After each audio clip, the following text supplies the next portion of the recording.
Looks like football, baby.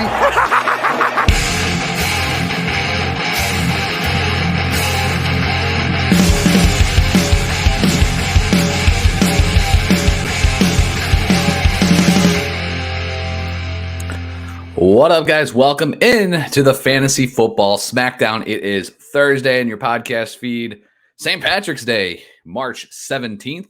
I'm, of course, your host, Kyle August. You can follow me on Twitter at KyleMonth8. Appreciate checking out today's show. Had some fun last week with Jesse talking about things we hate about Dynasty Fantasy Football. Really just breaking down some of the stuff that we could look to improve in this game. So if you missed that, go back and check out last week's episode. It was a ton of fun. But on today's show, obviously the topic is free agency. What else is there to talk about right now? Let's go. A lot of movement over the last week or so. A lot of cards still to drop. We have some big names at the running back position still out there as of recording this here on Wednesday night, the 16th. Wide receiver, still a couple of names that are interesting as well. But on today's show, I'm going to be taking a look at the values of these free agent ads and note some of the veteran players that have been affected as well. Of the players that have signed. Obviously, there's still a lot to happen. If you're looking for some of the more of the dynasty takes, please check out yesterday's Dynasty Warzone, Memphis and Jerry. They took a look at some of these players and all the signings that had taken place at that time. Now, next week, going to take a look at more of the veteran players. So some of the guys that maybe didn't move as much, how they are impacted by some of these moves, and maybe even highlighting some of the spots that we look to get addressed in the upcoming draft as well. So, but today's show, let's dive into the free agents. But before we do that, as a reminder, subscribe wherever you're listening to this show. Notifications turned on YouTube, of course. If you're not checking out YouTube, be sure to do that. Lots of fun stuff coming from us this year. Tons of great content still every single week here. Multiple shows across the board with the Rookie Rundown and the War Games, the War Zone, and of course here on the Smackdown. All right.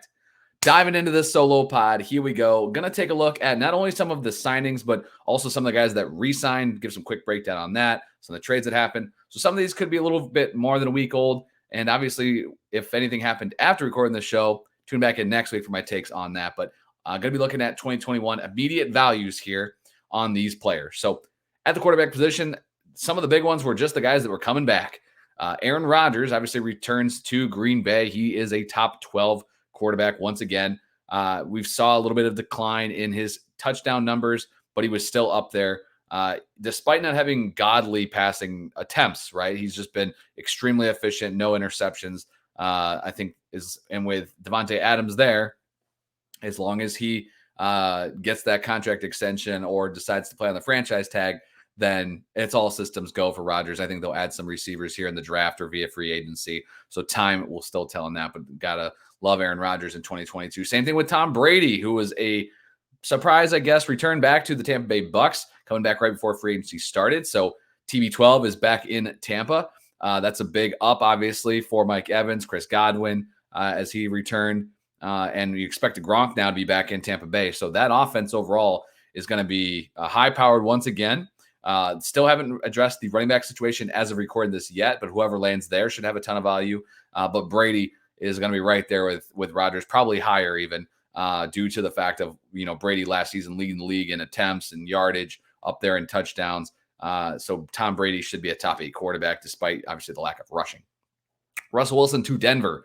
He enters the top 12 conversation once again due to landing in a situation with a ton of great weapons and an offense that should move the ball fairly well with a great run game as well. So nice ad there for the Denver Broncos, who felt like they were a quarterback away. And I love to see that for the veteran wide receivers around Wilson now in Denver as well. Super excited about the prospects of those players. We'll touch on that a little bit more here shortly as well. Carson Wentz traded to Washington. It's kind of a flat, for me when you look at McLaurin, Logan Thomas, assuming he's going to be healthy, ready to go.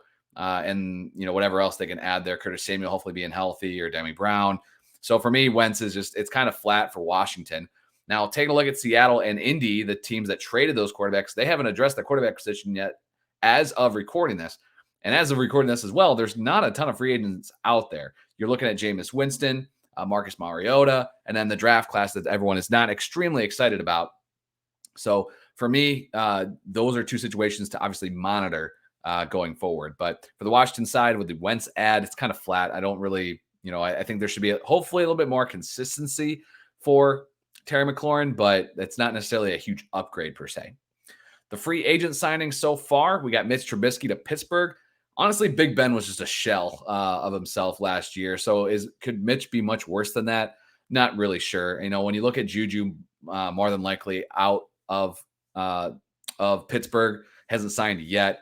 We thought last year he was going to be gone, and he ended up coming back. So when you look at Deontay, you look at Claypool, I don't think this is a bump up for them, but I think kind of similar to McLaurin in the Washington Wentz ad. I think Mitch going to Pittsburgh kind of just flat. When you compare 2021 Roethlisberger to Mitch Trubisky, and wouldn't be surprised, honestly, if Pittsburgh still adds a quarterback in the draft. So keep an eye on that situation. But for now, it's Mitch time in Pittsburgh. A couple vets here that just signed as backups. You got Teddy Bridgewater in Miami, Tyrod Taylor in New York. Those are both guys just mentioning here because I think they're super flex late round stabs. As far as we look at kind of backup QBs, those are guys that could see playing time eventually, whether it be potentially due to injury with Bridgewater and, Tua not necessarily surviving the last few years. And then with Tyrod Taylor, again, we need to see the step from Daniel Jones, but Daboll was in, being from Buffalo, Tyrod having those Buffalo ties, him going to New York after Mitch didn't go to the Giants. I think Tyrod, again, is going to be one of those just late round stats. If you're in deep super flex leagues, those backup quarterbacks that need to be stashed, Teddy B and Tyrod Taylor are on the list. Obviously, the biggest domino to drop is still Deshaun Watson. Doesn't necessarily sound like he's going to Seattle or Indy, like I mentioned earlier. Those two spots still need to address the quarterback situation. So with Deshaun, we'll keep an eye on that. And still Cleveland and the Baker Mayfield situation is up in the air as well. So obviously more to come. All right, let's move on to the running backs. It's been fairly quiet, to be honest. Two big names kind of moved right out of the gate, and after that, it's been pretty slow. The big addition was really just a guy returning. The Arizona Cardinals brought back James Conner, who was running back 9 in points per game last season, 18 total touchdowns. Despite just the 200 rushing attempts, Conner was an absolute monster. Some of that came with Chase Edmonds being injured, but Conner was the goal line back from the get-go and has shown that that's valuable for fantasy owners. Now, I've seen some people say he has top 6 upside. I don't necessarily see that. The yardage as far and attempts were not spectacular for that just to carry. You need those touchdowns for Conner. He also wasn't overly involved in the passing game, even when Edmonds was out. So I think Conner's going to be fine. He could flirt around that 10 to 15 range. I'm not necessarily saying that he has that ultimate upside. 18 touchdowns last year was extremely solid and came out of nowhere, really, when you look at compared to where he was drafted. Now, his value was great last season when I say that, but going forward in 2022, you're not going to get him there. You're not going to get him as a 7th, 8th, 9th round player. This guy's going to be going in the first 2 rounds. That just is what it is. So he's not going to be a guy that I'm really targeting just because of the receivers that are there and even the tight ends that I might look to add there where Conner is probably going to go. So for right now, as far as him returning to RB9 in points per game, I don't necessarily see that. I think he's closer to 12, 15, and if you want to bank on 18 touchdowns again, good luck. But Arizona's not done yet. I think they're still going to add somebody in free agency and or in the draft. They're not just going to roll with Conner and Benjamin. Now, the departing Chase Edmonds signed with Miami right out of the gate. Decent contract, a little more than Conner.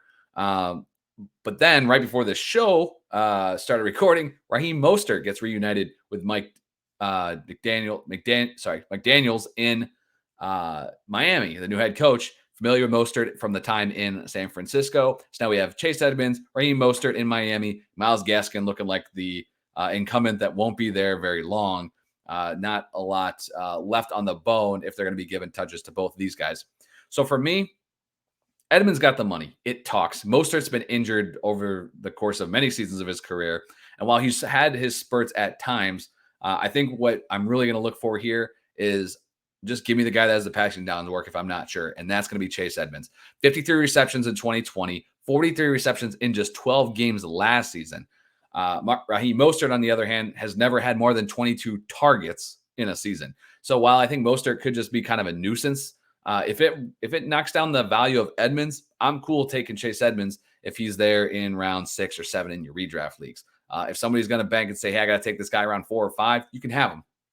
I haven't seen a ton of production from Miami running back as of late. And despite the regime change, I I don't know that I'm going to bank on that at that time. Again, the receivers that are going to be available at that time in your draft, you just pivot. If you're staring down Chase Edmonds at the top, your running back queue. As far as Mostert goes, late round guy, don't mind taking a stab on him, but you're talking, round 9, round 10, that's fine. Think about last year, we were taking James Conner, Leonard Fournette. I think Mostert's fine around that spot. We'll see how the split is looking in the preseason. But I expect Mostert to initially get some of more of the rushing downs work, but Edmonds seeing, worked in the early downs, but getting the third down work, and eventually, I think Edmonds can take that job over as far as kind of the lead back. Now, the lead back in Miami, my opinion with Edmonds, if you get 50% of the carries, that's pretty good. I don't think you're ever going to see Chase Edmonds at a higher workload than that. We saw it just a year ago. So I think Edmonds, if you can get 10 to 12 carries, that's huge. Take your 4 to 5 catches, and that's the ultimate upside, I think, for Edmonds. So don't get overly excited about him. He's a borderline top 24 guy, with Mostert being more of the flyer. And if they're 4 rounds different, I'll just take the cheaper guy, which will probably be Mostert. Few other running back ads. Honestly, most of the big names at running back are still out there. Melvin Gordon, Leonard Fournette, as of recording this, hasn't signed. We have some other chips to fall. So here's the other guys that have signed as of now. J.D. McKissic played flip-flop a little bit, was initially announced that he was going to Buffalo, stays in Washington for the same money. It's status quo. What that really tells me, if I'm looking at this from a dynasty perspective, I don't know that Washington Commanders trust Gibson, as being the featured guy. That's seeing all the running downs worked into the passing game. They really were working in McKissic there. I think that'll stay status quo. Doesn't mean Gibson's a bad fantasy ad. His upside is capped, though. He's just not going to see the passing downs work, which means he's not a top 10 running back. And again, somebody that I don't think has enough upside that even if you think he is top 10, I have a tough time arguing him over some of the wide receivers that are going to be drafted in his area as well. McKissic's PPR only. We kind of know what it is. I think it's kind of stayed the same there for what we saw last season. Now, James White, another receiving back to New England, staying with Bill Belichick, despite the interest from the Oakland Raiders, who signed Brandon Bolden today. James White, 6 receptions in his first 2 games with Mac Jones last season, then got injured. I think he'll continue to see the passing downs work. That's pretty clear. I don't think you'll see Stevenson or Harris really involved in the passing game much at all. Those guys will see the goal line work, which makes them more fantasy valuable. But James White as a PPR late 0 RB kind of stab, like we saw last year, you get this guy in round 10, 11, 12 later. I think that's going to be the same case here. With Mac Jones, he is a fine receiving option out of the backfield, and like we saw the first couple weeks, and I think you can bank on this guy for 4 to 6 catches a week in that offense. So a few other guys that signed. Donta Foreman, resurgence in Tennessee last season leads to him getting a contract with the Carolina Panthers.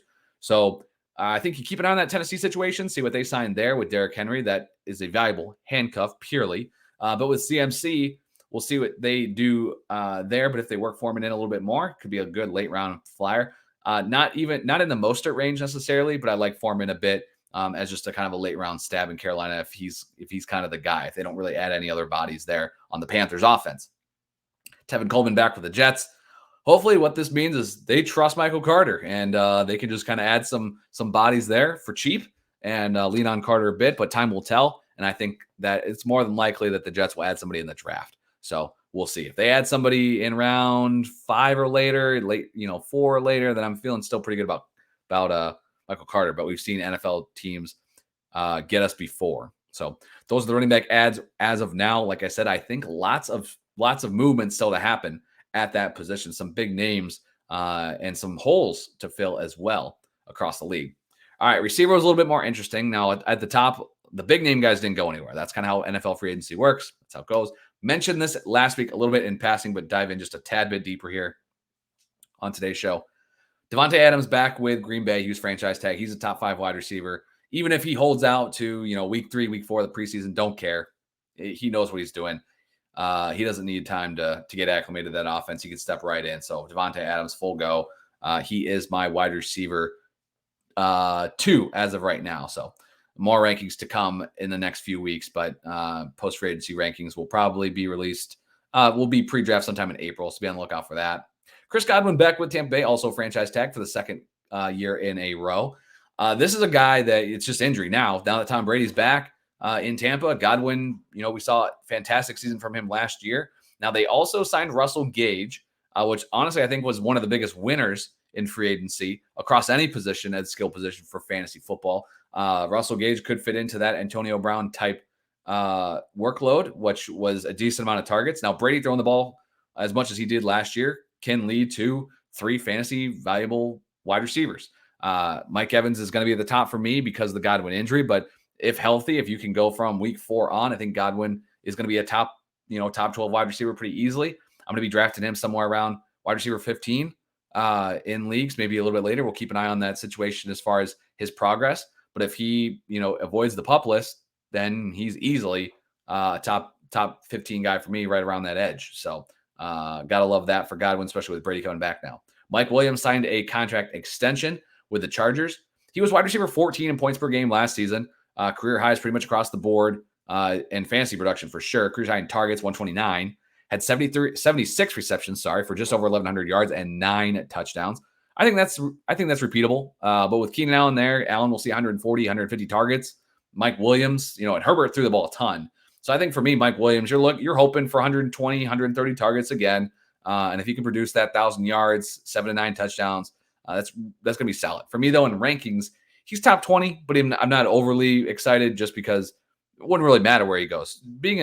Going back to LA still is solid. I think that's literally the best spot he could have gone. So that's good to see.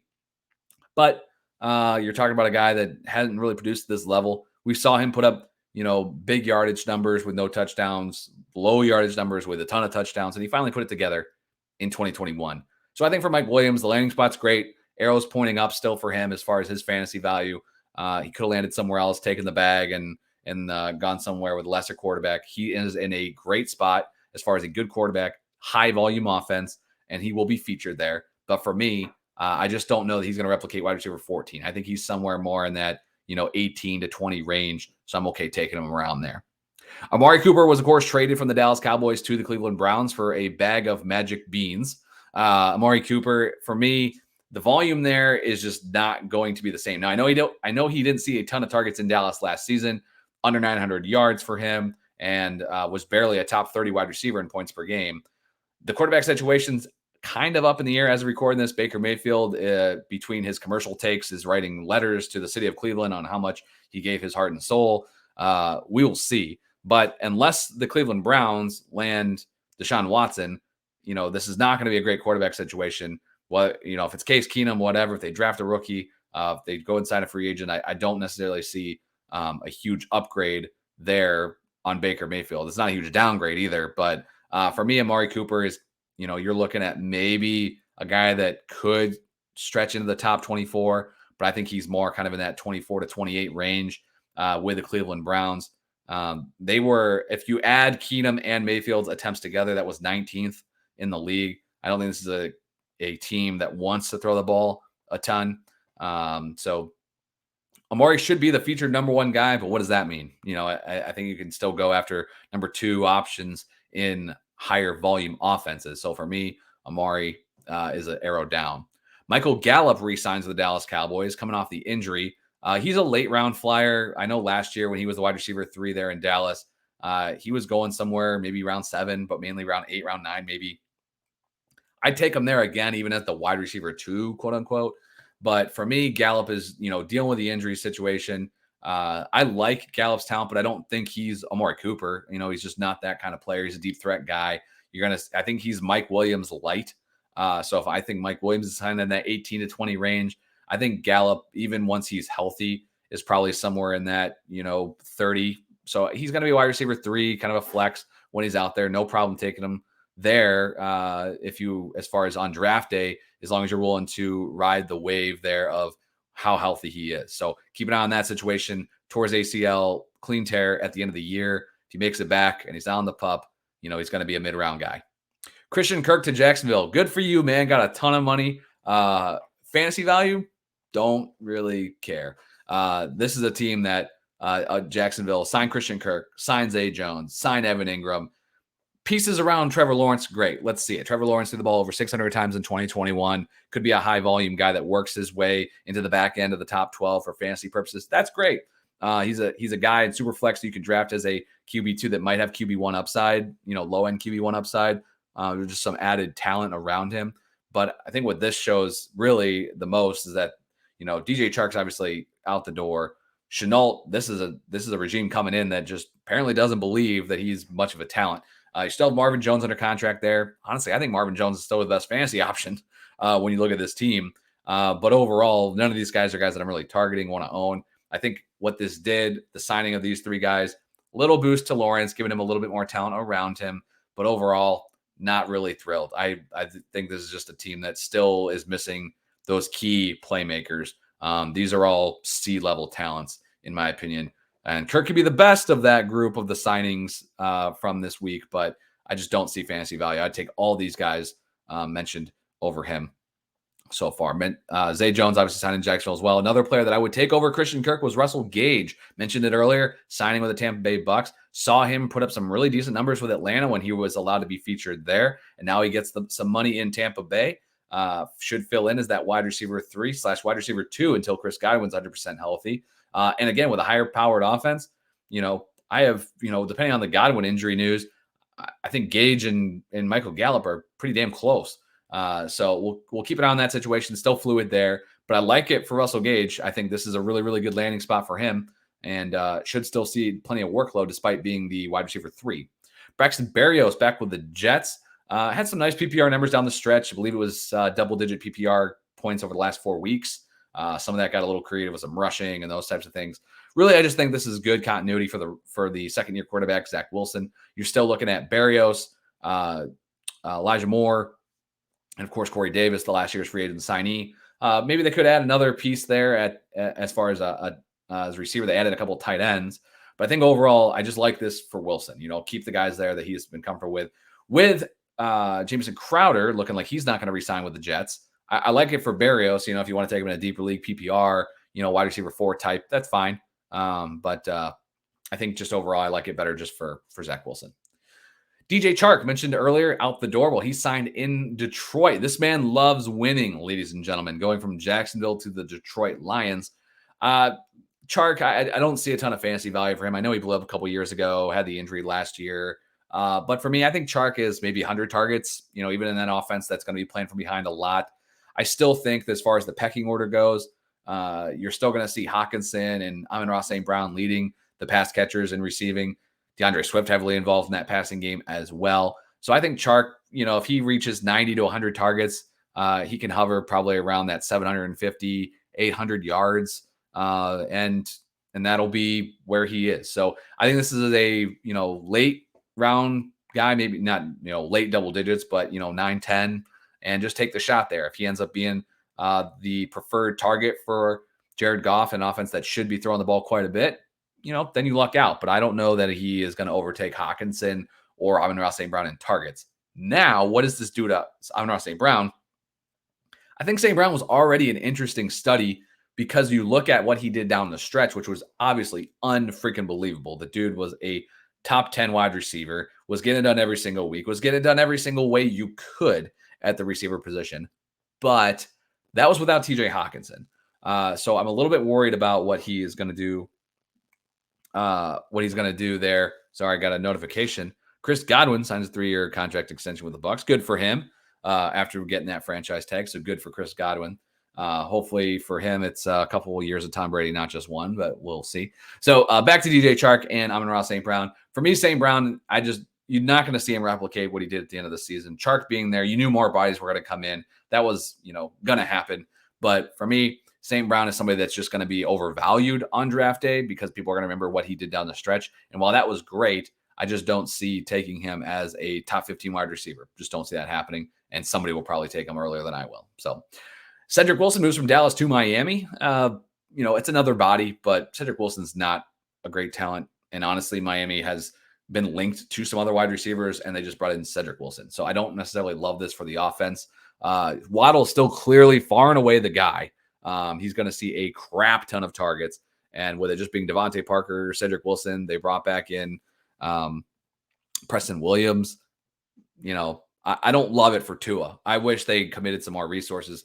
I know they were linked to the Amari Cooper before the trade to Cleveland. I would love that. Let's get this kid some serious talent. I haven't really seen it from Miami. So we'll see. We'll see if they add more in the passing game there. But some running backs will help Tua from the additions they've made, but I don't necessarily love Cedric Wilson being the answer at receiver. So I'd like them to add a decent name, whether in free agency here on draft day. Couple name Jarvis Landry was cut since our last show. Just keep an eye on that. He's kind of one of the bigger names that's still left at the wide receiver position. Him and Juju are kind of towards the top of the list when you look in the free agent tracker, besides Allen Robinson right now. So those are some names still to watch as of recording this. All right. Last but not least, the tight end. Honestly, there's been a lot of movement here. Some of this started back on franchise tag day. We're going to summarize some of that stuff because some of those things have even changed since then. But at the top of the board, we got Dalton Schultz back with the Dallas Cowboys, and then Mike Gesicki back with Miami Dolphins with the franchise tag. So I mentioned a couple weeks ago on my top 10 show, it was the top 5 tight ends. You have, obviously Kelsey, Kittle, Waller, Pitts, and Andrews. Not necessarily in that order for me, but those are your top 5 guys. Clear tier. There it is. Behind that was Hawkinson, Goddard. Felt decent about those guys if you want to take a shot on them. And beyond that, I was literally like, I don't want any of these guys. Get me away.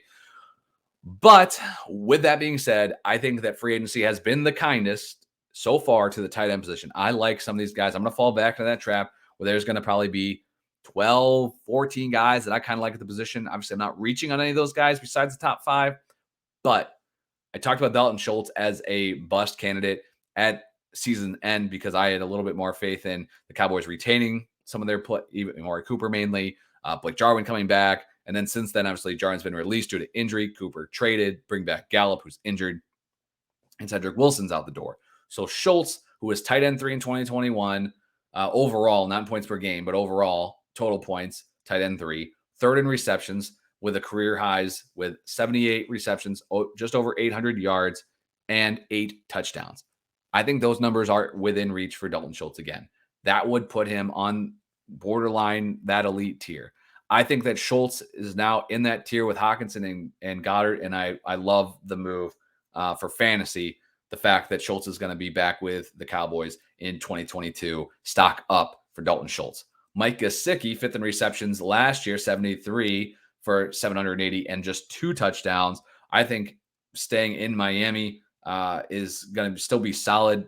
The reason I don't like Gesicki as much as Schultz, and he's probably not in that tier with Hawkinson, Schultz, and Goddard, just because Schultz will see targets every single week. There's no doubt about it. Gesicki sometimes won't even be on the damn field. He had some games last year where his snap percentage was extremely low for a guy that you're counting on. Now, when you have a guy that's kind of a tight end or bust tight end play and he doesn't perform, you deal with it. You live with it. You knew what it was.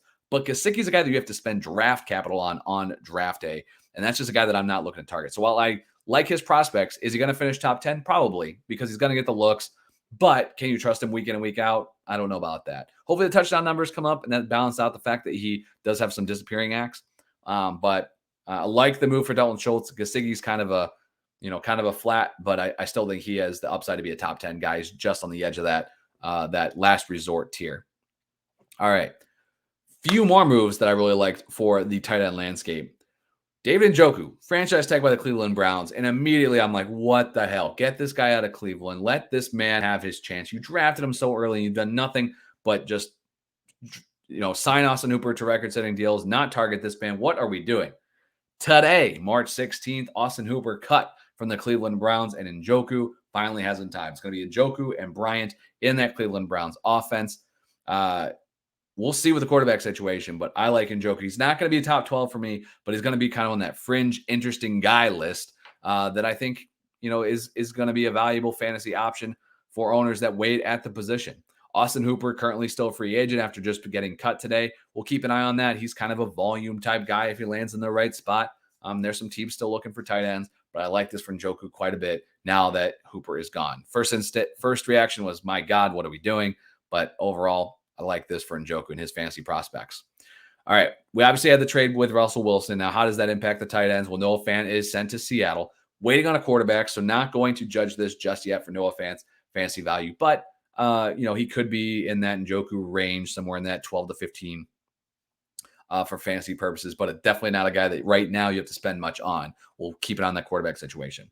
Alberto, though, on the other side of it, he leapfrogs Fant and Njoku in my rankings. He enters that top 12 discussion. I think he could be right there with Gesicki, but just a half a step below, because I don't think that the volume is going to be there. We saw Gesicki, again, 5th in receptions with 73. I think Alberto, you're looking at probably like a 60, 65 receptions with a very crowded offensive unit with, obviously Sutton and Judy and Tim Patrick, not in that order. But I think Alberto now enters the conversation as a guy that I don't mind targeting late in my drafts. And right now I have him over Noah Fant and Njoku. Zach Ertz returns to Arizona. Some of these guys just returning to their place were big time winners for me. I love Zach Ertz to Arizona. Don't get overhyped by what we saw at the end of last season. Now, overall, with his time in Philly and in Arizona, he was 4th among receivers and receptions with 74, 1 more than Mike Gesicki, 4 less than Dalton Schultz. Put up 763 yards, 5 touchdowns. Overall, very solid option. I think the upside is a little bit capped. What you should not buy into is his end of the season targets. Had 43 targets in the last 4 weeks. That was with the out DeAndre Hopkins, though. Once Hopkins is back, now with Christian Kirk out, maybe there's a little bit of a middle ground there. But with Ertz, I think he's somebody that's going to be in that just ahead of the kind of Alberto group, right there with Mike Gesicki. I'm fine with Zach Ertz as a top 12 fantasy option, somebody that rose from the dead over the last week due to a very fine landing spot for the veteran tight end. All right, now some guys that I'm not necessarily thrilled with their prospects, but that could have value elsewhere. Mainly one spot I'll get to here in just a sec. But first off, Evan Ingram, probably the biggest name, signed with Jacksonville. It's a retread move, obviously, from a fantasy perspective. When you look at all the years we waited on this kid with New York and it never panned out, despite being the only show in town. Dan Arnold's still there in Jacksonville. So for me, Evan Ingram is not in that. He's not near the Noah Fant, Alberto, David Njoku range. He is below those guys, and a guy that you're looking at, maybe a streamer midseason. We'll see how it goes. The volume is there in that offense, but does it go to Evan Ingram? I'm not sure. Mo Alley-Cox returns to Indy as Jack Doyle retires, with Zach Ertz not being reunited with a former coach in Indianapolis. Right now, that's open. So if Mo Alley-Cox is the only show in town, he's kind of in that Evan Ingram-ish role as far as from fantasy prospects go. There were 2 tight end signings with the Jets. CJ Uzomah and Tyler Conklin, formerly of the Vikings. Uzomah coming over from Cincinnati, signed with the Jets. I like this for Zach Wilson. Give this guy a little bit of talent. Uzomah showed down the stretch. Pretty nice postseason run. Conklin, serviceable tight end option there in Minnesota, having to step up with Irv Smith injured. But overall, neither of these guys are going to have fine fantasy value, in my opinion. But give Zach Wilson a little bit more talent around him. So I'm okay with the move from that perspective. But the big winner out of this, obviously there's an opening there in Cincinnati at the tight end spot. But Irv Smith, who missed all of last season due to injury, the young tight end, hopefully is looking to get his shot there with the Vikings. Now, they have to sign somebody. Irv Smith's not a blocker, so there's going to be somebody else brought in. But if Irv can stay on the field for those passing downs, I like him quite a bit. He's going to be there ahead of it over Evan Ingram, probably in that Noah Fant range. But if he's going to get the shot, I like the talent on this kid. I haven't seen it yet. Still super young. And I think he's somebody that if you're, again, completely punting the tight end position, that you can grab late as an option. 2 more signings that came out late today. O.J. Howard to the Buffalo Bills. Unfortunately, like 2021 breakout darling at the position, Dalton Schultz, Dawson Knox has more competition now in Buffalo. I still think Knox can be somewhere in that Fant, Irv Smith range ahead of Evan Ingram. But for now, Knox was already a question mark due to having to replicate high touchdown numbers to be there. So for me, I'm taking the guys like even, I think Njoku's probably pretty close, but I would take Zach Ertz over Dawson Knox, despite what we saw last season with O.J. Howard there. Just another body. And I think Howard, if you're in some, I know I'm talking about 2022 values here, but if you're in some dynasty leagues, it's worth taking a shot. It's 1 year. If he goes out and proves himself, this could be a guy that even if he's behind Knox in 2022, finds a nice landing spot in a payday in 2023. And last but not least, had to throw this guy on the list. Of course, he's my boy, RSJ, Ricky Seals-Jones, signs with the New York Giants. That is happened reported right before recording this. So if he changes his mind or whatever reason, don't blame me. But RSJ now moves to the New York Giants roster that has nobody at tight end. Evan Ingram's gone. Cut Kyle Rudolph. RSJ could be the guy. Late tight end, start two tight end league, play only tight end premium, maybe if you're looking. But he's definitely down there with the Evan Ingrams, Mo Alley Cox of the world. Not in that Irv Smith, Noah Fant, range. That I think RSJ is just kind of a late round guy in some deeper leagues, tight end premium potentially. So with that, there you go. Hopefully you guys enjoyed today's Fantasy Football Smackdown. Going to be back next week, touching a little bit more on the guys that weren't impacted, taking a look a little bit further ahead as the guys that are trying to hold on to their fantasy value as we are through phase 1 of the fantasy offseason with free agency really rolling. NFL draft still to come. So what are some guys that could be in line for more workload based off of free agency fallout, but with the draft still to come, still some value to be determined. So appreciate you checking out today's show. Again, you can follow me on Twitter at KyleMonth8. Going to be back next week with the Fantasy Football Smackdown as always, but be sure to subscribe wherever you're listening to this, rate and review the show if you like what you hear. But until then, I'll catch you guys next week. I'll see you.